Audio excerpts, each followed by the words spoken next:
In today's video, I'm going to teach you how to upload a file to a blog page in Confluence. By the end of this walkthrough, you'll know exactly how to add an image file directly into your blog post so it appears neatly inside the content instead of just attaching it at the bottom. Let's start with the first thing you need to do. Open the blog page where you want to upload your file.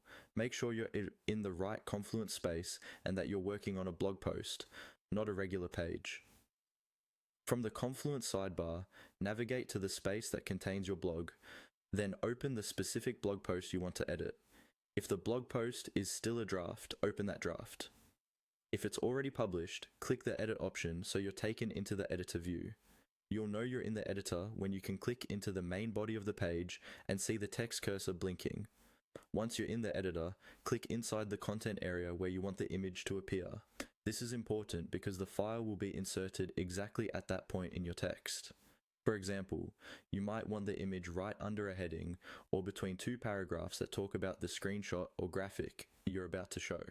Now, to quickly bring up the image upload tool in Confluence, you're going to use a simple keyboard shortcut inside the editor. Just type a / followed immediately by the word image. So you type /image. As soon as you do this, Confluence will show you the image macro option. This is a built-in feature that lets you insert and upload images directly into your page. Select the image option from the menu that appears.